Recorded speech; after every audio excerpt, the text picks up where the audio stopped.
back.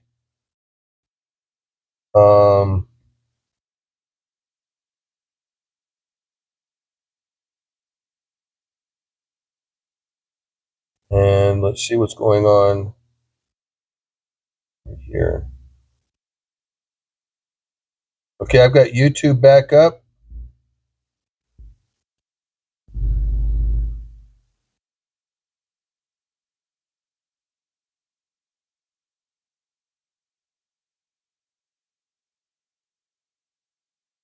And Rumble's up. Okay. Oh, I probably have to do this. That's what I screwed up last time. YouTube is live. Cool.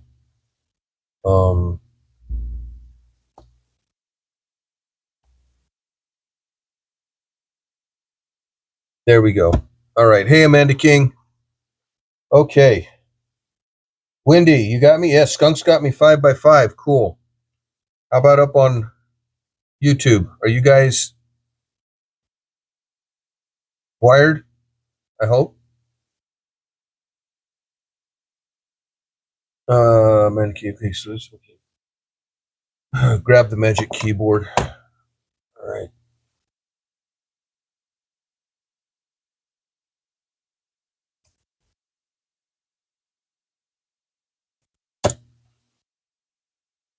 Okay. Yes, they are. So, all right. Yeah. YouTube's got so many issues. They need to cancel some subscriptions. Anyways, yeah, Sarah. Sorry about that. I don't know what's going on. We lost Rumble earlier, and then we lost YouTube, and then we lost Rumble, and then we lost YouTube. Yep. All right. Cool, George. Good to see you. Good morning, Ron. Oh. So we're up. Yay. So let's get back into this. Yeah, a lot of stuff's going on, but we need to understand what got us where we are. And when I mean that, I mean not in the world sense, I mean in our personal sense, right? What got us where we are? And that leads me into, this is Life Lessons from Luke. This is lesson 11, Christ's sacrifice.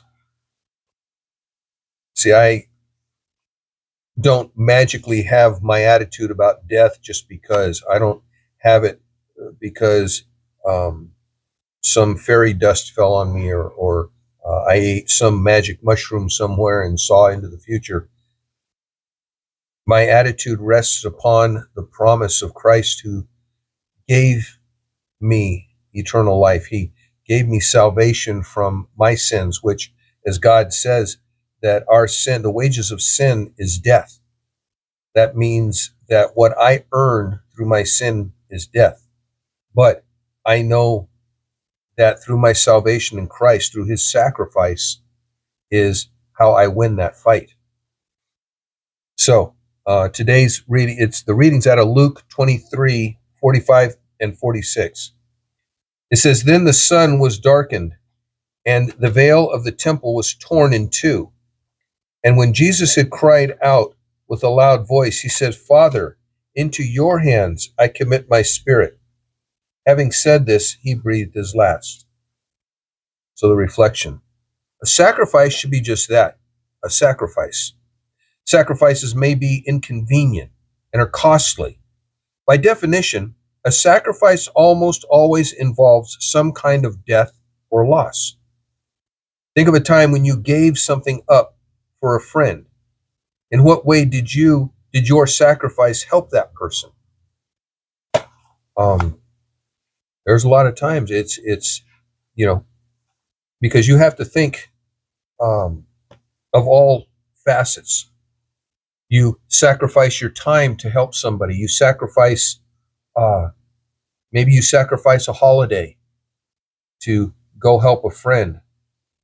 Maybe you sacrifice the sleep that you know that you need to work tomorrow to sit on the curb in the pouring rain with a friend as they just try to claw their way back to some sense of normality, um, from the PTSD or whatever break they had, whatever's causing it. We each have different things that we sacrifice every day, and we wade out into that.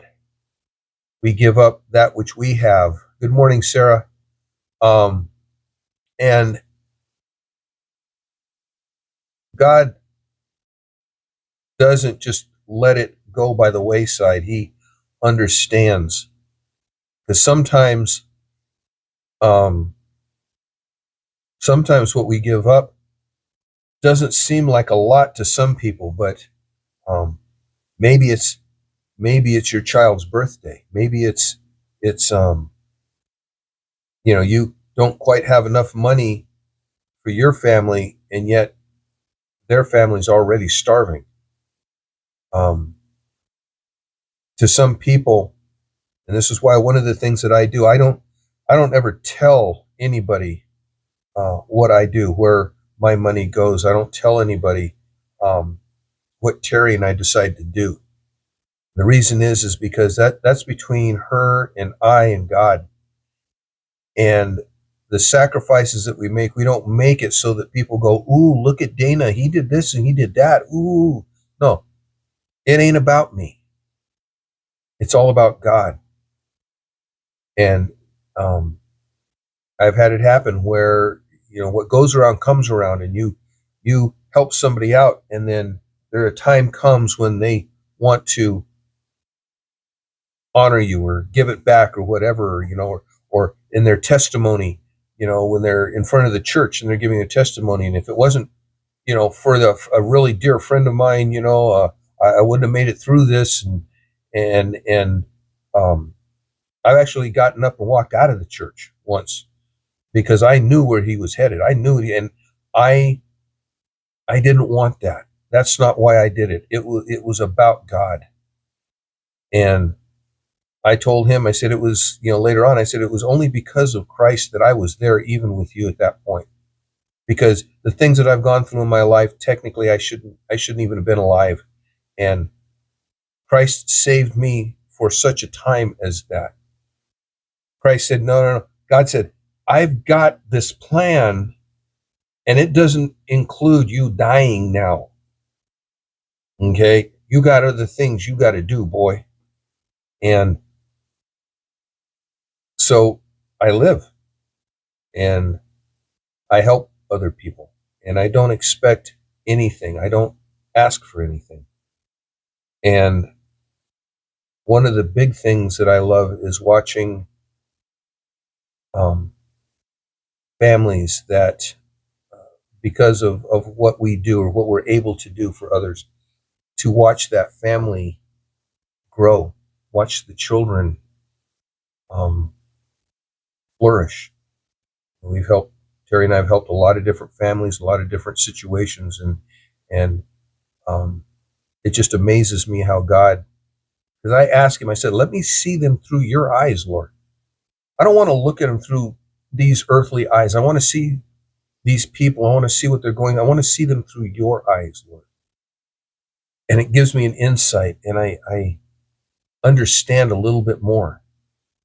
I don't understand everything. Like I tell people, I'm just a dirt-clogged Christian. I'm the one that when Jesus was talking about the scattering of the seeds, I was digging what he was putting down because I could understand it. I don't understand all the dynamics and everything, of everything, but I've got a real good grasp on the simple stuff. I admit when I'm wrong, and I ask God forgiveness for my sins, and he promises that he will never leave me nor forsake me. So I've got the good end of the deal, I guess, out of that one.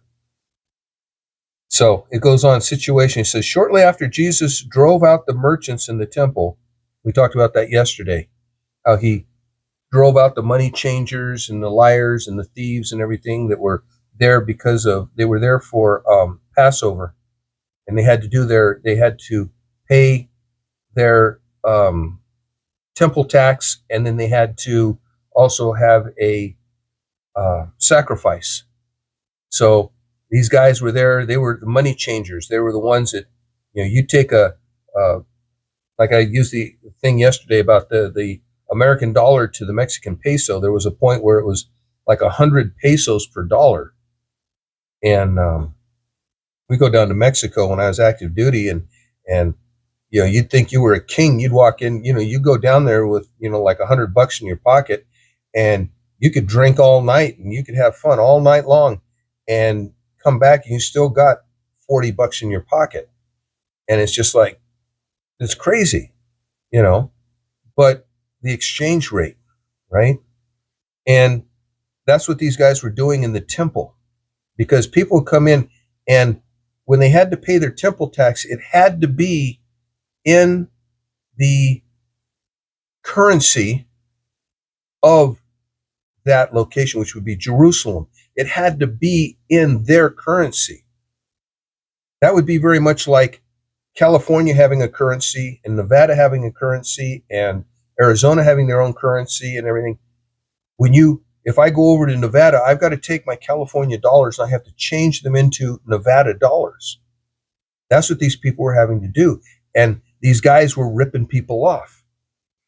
And then when they had to get the doves, well, you look around, and when it's not Passover, they look to buy some doves, and they go talk to a friend who knew somebody, and they get some doves, and they were, let's say, $2 a dove. So you want to get a matching set. So you get, $4, you got 2 doves. You go to temple, you go to the Passover, and these dudes are in there selling. They got cages of doves, and they're selling them for $15 a dove. 2 doves cost you $30.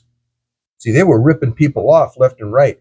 And Jesus went in there and he turned over that's when, you hear this sometimes in songs, you hear them talking about, flipping the temple tables.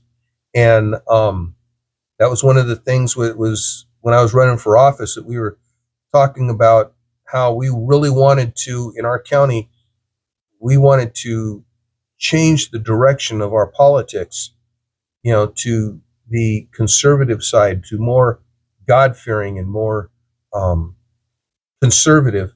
And somebody said, it's like tipping over the apple cart. And I said, no, it's more like tossing the temple tables. And so somebody came up with a shirt that said 3T. And somebody asked one time, what does that mean? He goes, tossing the temple tables. That was our plan. That's what we were planning on doing. But that's what's going on. And it says, after he drove the merchants out of the temple, the religious leaders convinced Judas, one of Jesus' own disciples, to betray him.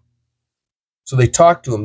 They spoke sweetness into his ear. They whispered, and Judas, for all of his good and all of his bad, I think that they found that thread. There's a car called Citroen, and when they were first making them, you could disassemble almost half of the car with one bolt. On the back end, they had a bolt that you could take out, and it would, like, the body would just start to fall apart. And I think that's what they did with Judas, is they found that weak spot in his armor. Yeah, he follows Christ. Yeah, he's with Christ. He's learning about Jesus. He believes in God. And, oh, look, here's this one. What's this little thing here? And they pulled on it. And that's all it took. They talked him into to betraying Jesus. It said sham trials followed. A guilty verdict was passed, and soon the Roman soldiers were forcing Jesus to make his way to the place of execution. The details Luke goes on to relate in his account. A passerby recruited to help carry the cross. Women watching and weeping. 2 other death row criminals,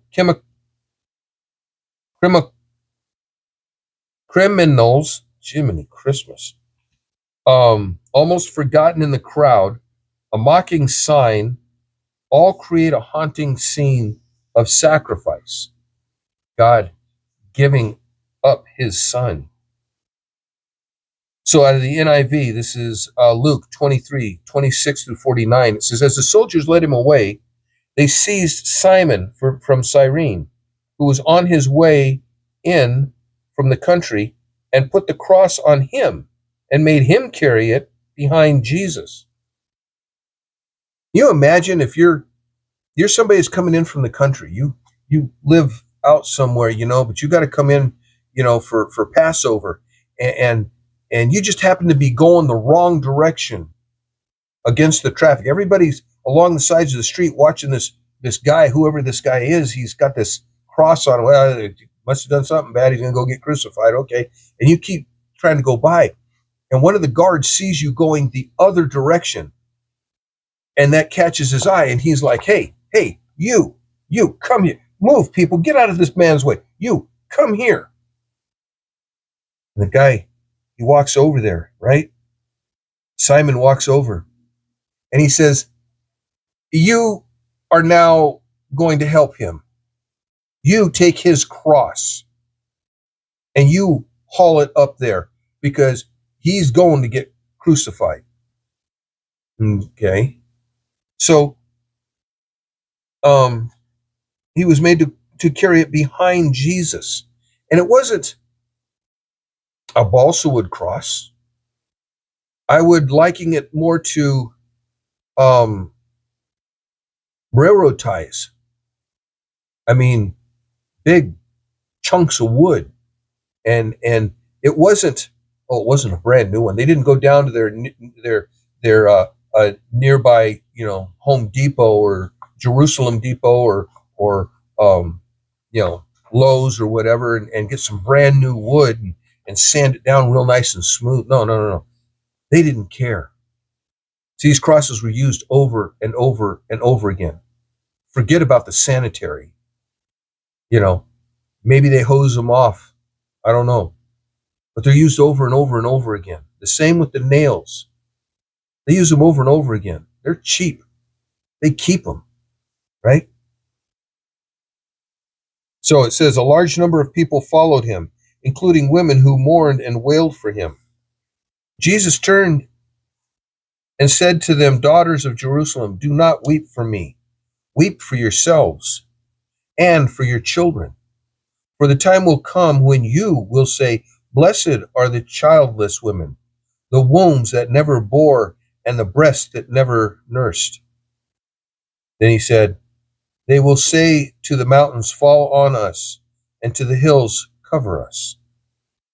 For if people do these things when the tree is green, what will happen when it is dry? 2 other men, both criminals, were also led out with him to be executed. When they came to the place called the Skull, they crucified him there along with the criminals. We also know it as Golgotha, okay, Skull Rock. It is where I've spoken about it before, where they were doing excavation or whatever the anthropologists do or whatever, where they're digging around in the dirt looking for stuff, and they found a cave underneath, and they couldn't figure out, there was something they found in there, but there was this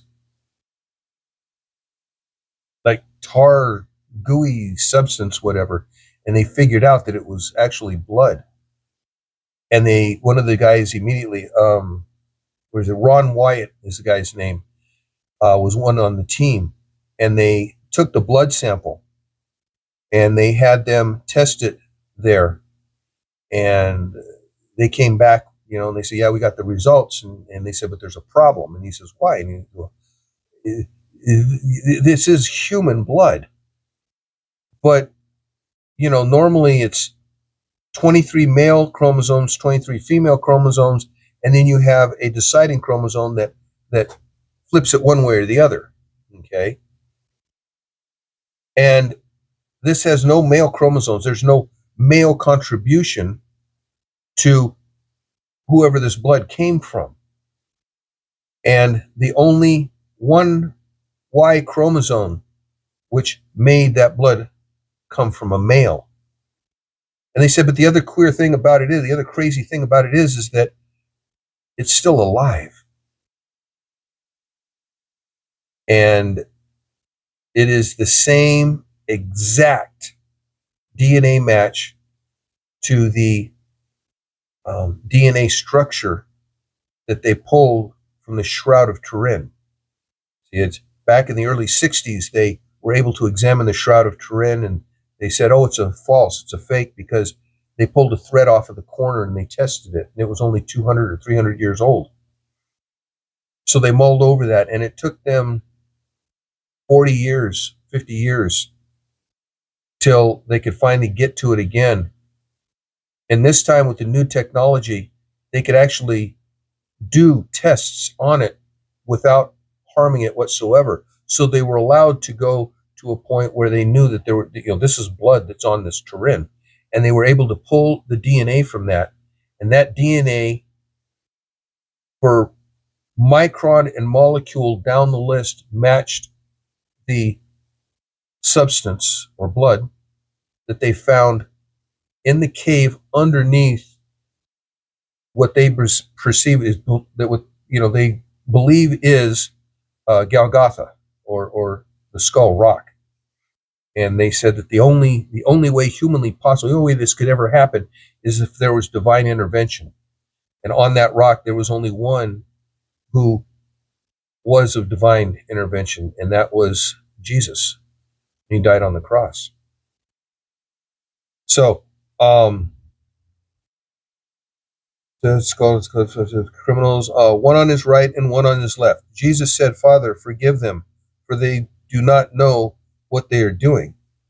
And they divided up his clothes by casting lots, which is one answer to a prophecy in the Old Testament about him. Then it goes on, the people stood watching, and the rulers even sneered at him. They said, he saved others. Let him save himself if he is God's Messiah, the chosen one. The soldiers also came up and mocked him. They offered him wine vinegar and said, if you are the king of the Jews, save yourself. There was a written notice above him which read, this is the king of the Jews. One of the criminals who hung there hurled insults at him. Aren't you the Messiah? Save yourself and us. But the other criminal rebuked him. Don't you fear God, he said. Since you are under the same sentence, we are punished justly, for we are getting what our deeds deserve. But this man has done nothing wrong. It's like the two that are bickering back and forth while Jesus is hanging in the middle. And it's, one guy's chiding Jesus and giving him a bad time. And the other guy's like, man, don't you ever know when to just shut your gaping noise hole? Don't you realize?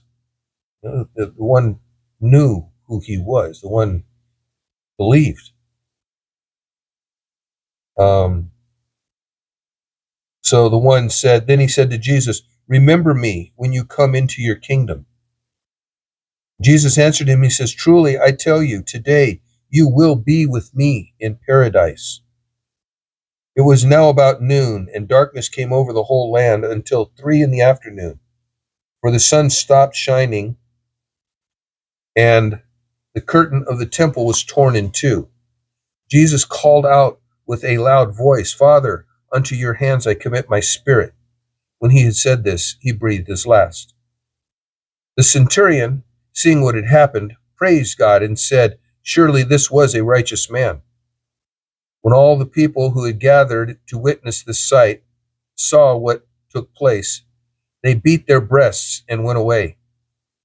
But all those who knew him, including the women who had followed him from Galilee, stood at a distance, watching these things. His disciples, the women, they stood a ways off. They were watching because they knew that if they were seen, if somebody recognized them, that they might end up in such a way.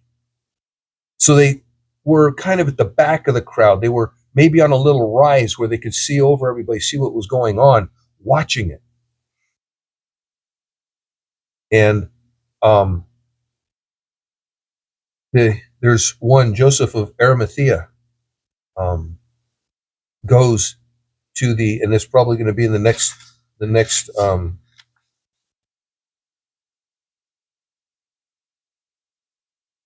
No, it's not, because it bypasses it. But Joseph of Arimathea is a rich man, and he had bought a tomb nearby.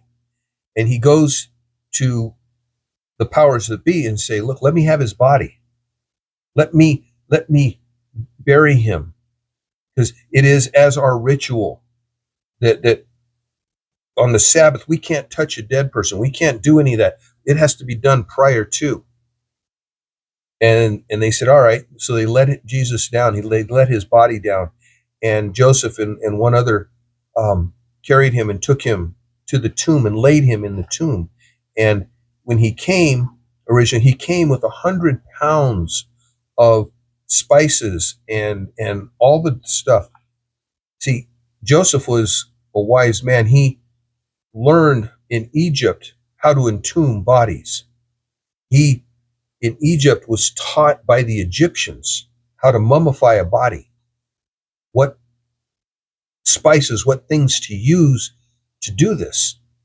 So he shows up. He's got all these strips of cloth and all the stuff where he can mix it up in whatever it was, right? And everybody thinks they just kind of rolled him up in a blanket and set him down. When Joseph did this, they used, I believe it was a sap of some kind, but with all the other stuff, they would put the strips of cloth in there, and then they wrapped the body in it. It created a hard case, a cocoon, if you will. And they ran out. They got up to the shoulders, and they were getting around the head, but they never got over the face. That's why when you look at the Shroud of Turin, you can see the face in the shroud, because that was all they had left. We have it, so they laid it over him. Okay? When Mary goes in on Sunday, when the stone is rolled back and she goes in, the cocoon is there. But as you read through the Gospels, one of them depicts, they describe it very intently, that the casing is there, but Jesus is gone. And folded at the end is that Turin, that cloth is folded. It's not wadded up and tossed. It's folded and set to the side. Now, why does that make a difference? Because if you study ancient history, if you study other civilizations, a king, when he would eat, an emperor, when he would eat, okay, would always wipe his mouth and his hands or whatever. If he was going to get up and go to the bathroom, he would take his napkin and he would fold it nicely and set it to the side of his plate. He would go and come back. When he was done eating, after he finished eating, he would wad it up and just throw it on the plate. Now, to the servant, what that means is, if it's folded to the side, he will be back. But if he wads it up and he just throws it on the plate, he's all done. That's it. He's never coming back again. I can clear his place now. That was a signal to the servants of how to deal with that person's setting. Jesus folded the Shroud of Turin and laid it at the foot of the place where he was laying. It was folded and set aside. That was his signal. I'm coming back. I'm not done. He didn't wad it up and just throw it on there. Okay? So there's these little things and about it that some people miss, but I dwell in the details, if you will. And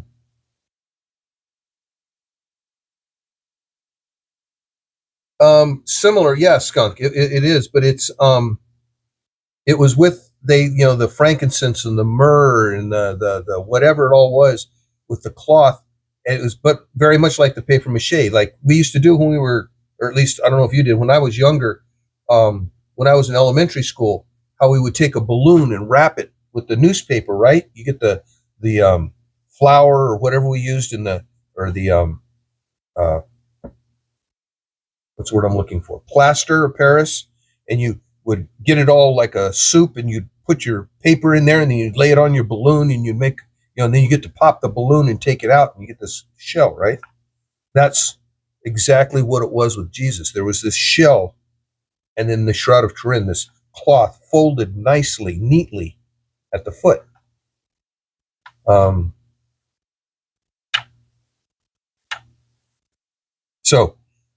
First question, it says, what character traits did Jesus exhibit during the hours before his death? I would say that he I don't want to say submissive, but he was, he didn't fight back. I mean, he could have called down legions of angels. He had them right there. It just at his fingertips. He could have just said, "Hey, come on down," and they would have tended to him and healed him, and they would have wiped out the Romans. But no. He didn't want to do that. He didn't want to exert his power like that. He just went with it because he knew that this was what had to happen. Very much like a lamb being led to slaughter. That lamb probably doesn't know where it's going or what's about to happen to it, but it's going. Maybe a little bit of agitation, maybe being a little bit upset, but it's going that way. Humility. Okay, submissive, meaning he was doing this because he knew that it was what had to be done. Remember, in the Garden of Gethsemane, he asked God, if it is your will, take this cup from me. He put it on the table right then. If it's your will, take this away from me. And he came to the realization, I believe, that wasn't what was supposed to happen. God needed this other thing to happen.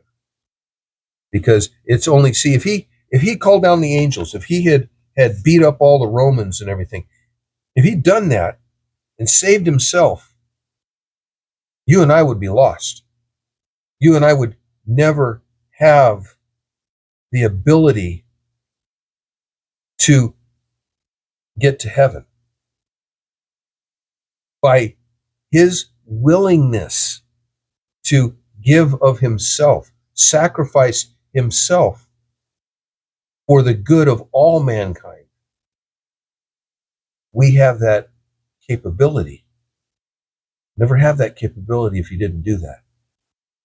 We would all suffer what the wages are of our sin, which is death. So, next one. How did Jesus show mercy to the people who were executing him, to the criminals who asked Jesus to remember him when he entered into the kingdom? Well, again, those Romans were taking their life in their hands. See, they were gaining strength, if you will, from each other. Oh, well, he hit him and I'll hit him. Okay. Hey, you can hit him too. You go ahead and hit him. Somebody make a joke about him or something, hey, you look really cute in that robe, and so, yeah, you need a crown. And somebody got some thorns, wrapped him up, put a crown of thorns on his head. They were feeding off of each other, and they didn't care. They didn't know until he gets to the cross, right?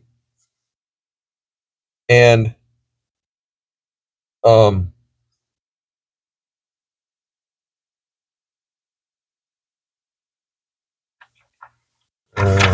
on a second, curtain torn. The centurion, seeing what had happened, praised God and said, surely this was a righteous man. See, the centurion, remember Thomas? Thomas comes up a little bit later in the story. Jesus comes back. Thomas is like, Lord, I want to believe it's you. I really do. But I don't know. I need to feel. I need to touch. Let me stick my fingers in the holes. Let me stick my hand in the side of your body. Now that sounded like probably that sounded really weird to those people. You want to go, Thomas? Are you out of your mind? You gonna go? You want to go stick your hand in the side of really? Are you okay? You know? And but that was because, and I think it's a very good show of life even today, that there are those who believe because of what we haven't seen, what happens around us, how somebody can be told, well, you've got cancer, and they schedule everything for surgery, and then they roll them in, and the doctor says, you know what, let's go. I want to get a scan now so I know exactly where we're going.